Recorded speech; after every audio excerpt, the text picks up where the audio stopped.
Hi, I'm Christy with T's Kitchen. Today we're going to be making an appetizer for our Christmas dinner. We're making my family's secret recipe for Cajun meat pies. Let's get cooking.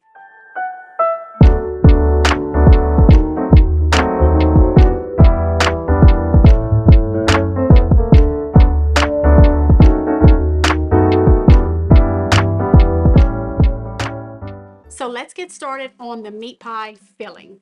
So for this recipe, you need 2 onions. So now I'm going to cut up my bell pepper. So I'm using, the recipe is 1 bell pepper. So whatever you have available, I'm going to do half of a green and half of a red to equal 1 whole bell pepper. And then I'm going to cut up I'm going to dice 2 stalks of celery.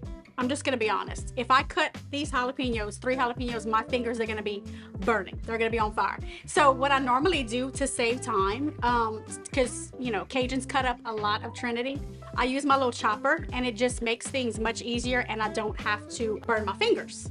Now let's get all this into the pot with the meat and we'll get it cooking. So now we're gonna get started on our meat pie filling. I have my pot heating up and I'm gonna coat the bottom with just a little bit of oil just to get the meat kind of browning. And so for this recipe, I use a mixture of half and half. I'm gonna do ground pork and ground beef. So I'm gonna get the meat nice and brown first, and then I'm gonna go ahead and add all my veggies in. So once your meat is nice and brown, then we're gonna add in our veggies. So we are going to add 4 pods of garlic.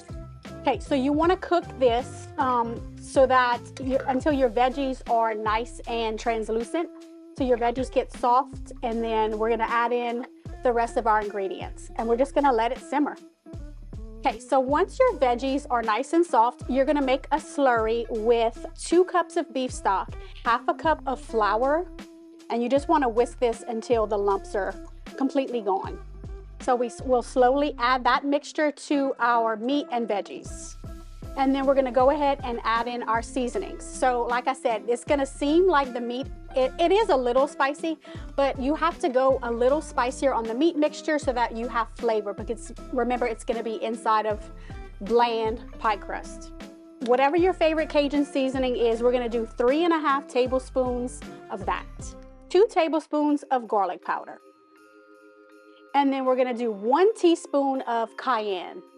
You also want to add, I do about 5 tablespoons of Worcestershire, and then 2 tablespoons of hot sauce. I like Louisiana hot sauce. Okay, so that's everything you need. And so you wanna just stir that, and you're just gonna let it simmer until it slightly thickens. And then what I like to do with this is I'll let it cool on the stove, and then I put it in containers, and I'll just put it in the ice box, and it makes it so much easier to fill your pie dough.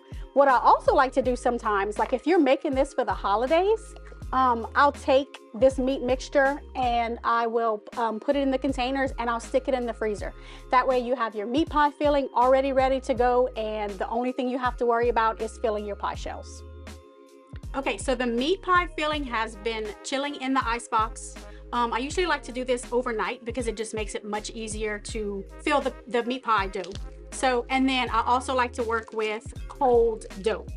So I'm gonna put a little bit of flour, not much, a little bit of flour on my surface, and then a little bit on my rolling pin. And this one doesn't need too much rolling. I'm just gonna kind of make it even. So to cut out your circles to make your pie, so we're making mini meat pies. So you can use whatever size you want. You can use a glass. I'm just using this little bowl to cut circles out of the dough. You're gonna use probably about 2 teaspoons of the meat pie filling, and you're just gonna put it in the middle of the circle of the pie dough. And then you just fold it over like this into like a half moon, and then you're gonna take your fork and we're just gonna crimp it like that, little mini meat pies. And then we're gonna put them on a pan that's lined with parchment paper. So now I'm just gonna brush the mini meat pies with an egg wash. So this is just 1 egg cracked into the bowl, scrambled, and I just put maybe a teaspoon of water. And then now the only thing we have left to do is we'll put them into the oven at 350 degrees and we'll just bake them until they're nice and brown.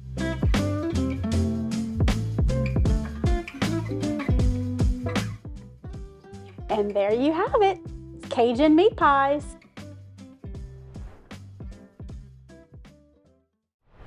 Today we're going to be making a side dish that goes with our Christmas dinner. It's one of my family's absolute favorites. It's Cajun style green beans. Let's get cooking. So now we're going to get started on our Cajun style green beans. I have my pot heating up on a medium heat and I'm going to get some bacon browning. So I cut up about 6 slices of bacon and I'm just going to let that brown. Okay, so once the bacon is nice and brown, then you're going to add in about a half of a chopped onion. And then we're going to let that saute until those onions are nice and soft. Now we're going to add in 1 package of frozen green beans. These are cut green beans. It's a 12-ounce package. So I'm going to toss that in there. And then we're going to season it with some Cajun seasoning. And then I'm going to add a little bit of beef broth. So you let it simmer for about 30 to 45 minutes. All right, the green beans look great. It looks like we're done here, so let's get it plated up.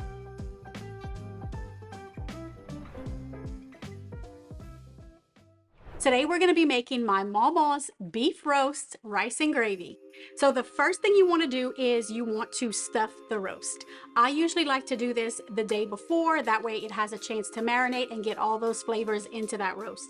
So I'm starting with, I have about a 5-pound beef roast. I use chuck roast, and the main thing that you want to do whenever you're looking for a good cut of meat is you want to look for the marbling. You see how it has this marbling right here, because fat equals flavor. To stuff the roast, I cut up onions, bell pepper, a little bit of celery, and garlic. So what we're gonna do is we're gonna take a sharp knife. You're gonna cut sort of like an X. You're kind of just creating little pockets. That's where your stuffing is gonna go. And then you're gonna take like a pinch of the veggie mixture, and then you're gonna push that into those slits.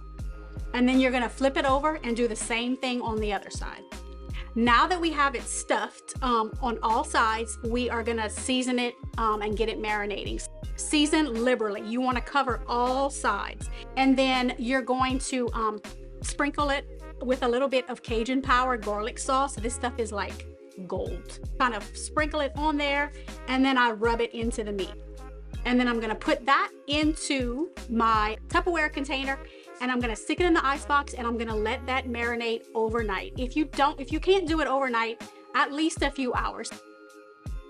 So the roast has been in the ice box marinating overnight, and so now we're gonna get it browning. So I have my pot on like a medium heat, and I coated the bottom of this pot with a little bit of oil. And then you want to get it nice and hot, because that's going to be key to getting a good brown color on your roast. So I'm just going to get it, hear that sizzle? You're going to get it into the pot, and you're going to get a nice brown color on the roast. You don't want to rush this. It usually takes me about an hour on medium to get a good dark color. And that's going to be the secret to a good Cajun roast rice and gravy. So the roast has been browning for about an hour, and this is the color that we want. We want this nice dark brown color. So there's a fine line between burning it and getting that good color, and we got it just right. So now we're gonna add in our onions, bell pepper, and celery. So you kind of wanna let your veggies do all or most of the work. As they sit here and as they kind of sweat out, it's gonna pick up all those bits on the bottom of the pot. And so you won't have to do as much scraping. But you really want to get those bits up, because that's where all your flavor is going to come from. And that's what's going to make your gravy nice and flavorful. Every Cajun has this spoon. So I'm going to let the onions just kind of sit there for a few minutes, and then I'm going to start scraping all the green beans and get that flavor up.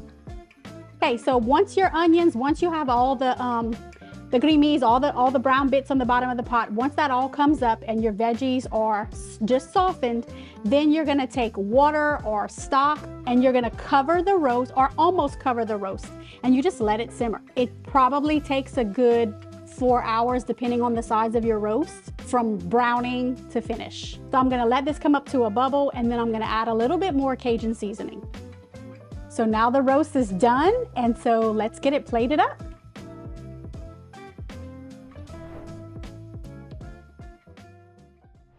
Today we're going to be making an easy but decadent dessert for our Christmas meal. We're going to make a chocolate ganache bundt cake. I love chocolate. My family loves chocolate. It's going to be super moist and delicious, but it's super easy to make. So first you're going to start with a cup of sour cream. Then you're going to add in 3 eggs, and everything's going to go right into the mixer. It's going to be super easy. Then you're gonna add 1/3 cup oil and 1/2 cup of water. To all of my cakes, I always add in extract, depending on what flavor I'm going with. Today, I'm gonna add in 2 teaspoons of vanilla extract, and then I'm gonna do 1 teaspoon of butter extract or butter flavoring, and that's what's gonna make it taste like just decadent and like it's from a bakery. And then you're gonna add in any type of fudge or chocolate cake mix. Here's another secret: a small box of chocolate pudding. So I'm gonna mix this all together for a couple of minutes, and then once that's nice and incorporated, then I'm gonna add in 1/2 cup of mini chocolate chips. So once that's nice and mixed and incorporated, I'm gonna pour this cake mixture into a greased bun pan, and I'm gonna bake it on convection oven at about 325 degrees for 30 to 40 minutes. So now we're gonna make the chocolate ganache that's gonna go on top of the bundt cake. So when most people hear the word ganache, they get kind of intimidated, and it's actually super easy to do it, and you can make it all in the microwave. So we're gonna do 1/2 cup of chocolate chips, and I'm using semi-sweet chocolate chips, and 1/2 cup of heavy cream, and all you do is put it in the microwave for 1 minute. So after 1 minute, I took this out of the microwave, and all you're gonna do is take a whisk, and you're gonna whisk it together. And so the heat from the cream is gonna melt those chocolate chips, and it's gonna make a nice, pretty ganache. So we're gonna get the cake out of the oven, and we're gonna pour this beautiful ganache over it. So now the cake has been cooling for about 10 minutes, and so we're gonna flip it onto this cake stand. So the easiest way to do this is turn the cake stand over, and then flip it, cross your fingers, and let's see if it works. I wish you could smell this. It smells so good. And so now we're gonna take that ganache, and all you do is just pour it all over the cake. Doesn't that look amazing? Thank you so much for joining me in my kitchen. I hope that you make these dishes for your family this Christmas and you enjoy it just as much as we do. From T's Kitchen, Merry Christmas.